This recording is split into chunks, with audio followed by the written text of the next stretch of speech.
佐久間信盛の生涯。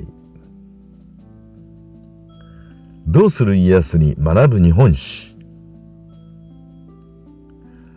本能寺の変に関与したのは本当か。佐久間信盛は織田信長に追放されて寂しく没しているが、その翌年に本能寺の変で明智光秀が率いた部隊の大半は旧佐久間軍団であった。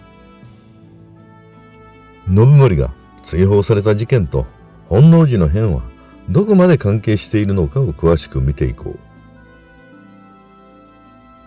う。信盛は1528年享禄元年頃に尾張の国愛知郡で生まれた。佐久間氏は愛知郡でも屈指の名門で、鎌倉時代からの御家人の系譜を継ぐ名古屋方面の有力国衆であった。信盛の家系は佐久間氏の傍流であったが、信盛は信長に仕えて桶狭間の戦いで頭角を現した。そのため信盛は佐久間氏のリーダー格となっている。また信盛は織田信長の重臣として織田信秀死後の家督相続でも一貫して信長に組みしている。例えば信長の弟信時を森山城に置くよう進言し、城主だった信長の叔父織田信次の家臣角田信吾らを寝返らせている。そして信長の弟信行の謀反の際も伊能の戦いで信長方の武将として戦っている。その功により以後家臣団の筆頭格として扱われた信盛は信長の信頼も厚かった。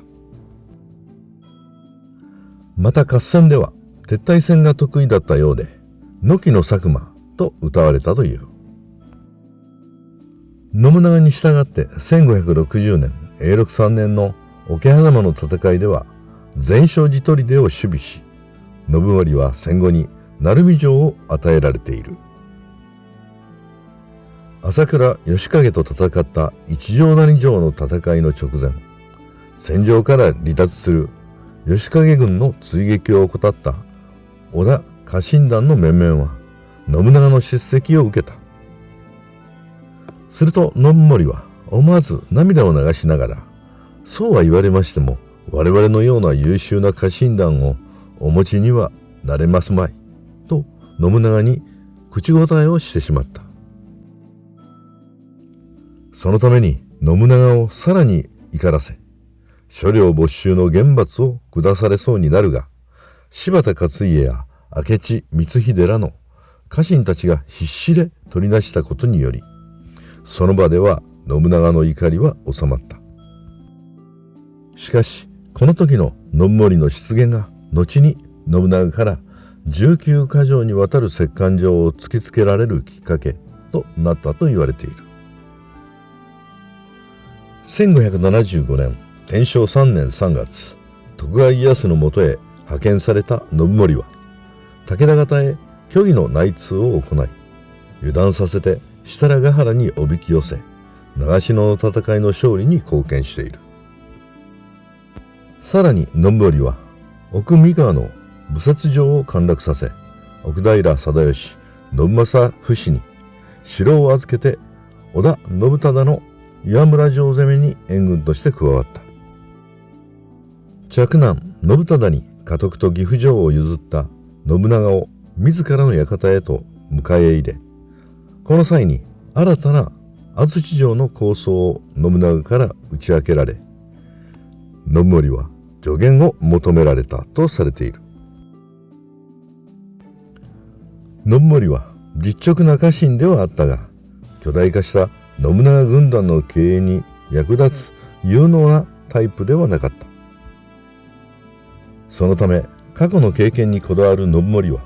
進歩を好む信長からは徐々に遠ざけられたようである。1580年天正8年8月、佐久間信盛と嫡男信秀親子は信長から突然に19か条にわたる折檻状を突きつけられた。そして信盛は畿内方面軍軍団長と筆頭からの地位を捨てて織田家を離れた。この信盛の決断は実質的に追放という形となり、嫡男の信秀と少数の老頭と共に高野山へと登った。その後、高野山をも追われた信盛親子は南に移動したため、老頭たちも見捨てて去っていった。高野山に登った時は付き従う者は2、3名、熊野方面に落ちる時はたった1名だったという。そして信盛退任後の畿内方面軍軍団長に就任することになったのが明智光秀である。翌1582年天正10年6月、明智光秀が本能寺の変を引き起こす。そして光秀が引き継いだ旧佐久間軍団は本能寺の変の実質的実行部隊となっている。明智軍記には信長の信盛への情け容赦ない処分を引き合いに出して、明日は我が身と家中が反乱に傾いたという記述がある。これが事実であれば、明智光秀が謀反を起こした同期への影響があったことになる。佐久間信盛は本能寺の変の前年の1581年天正9年、寂しく没している。享年55だと言われている。以上の経過から佐久間信盛の追放が本能寺の変を引き起こした明智光秀に何らかの影響を与えたことはほぼ間違いないであろう。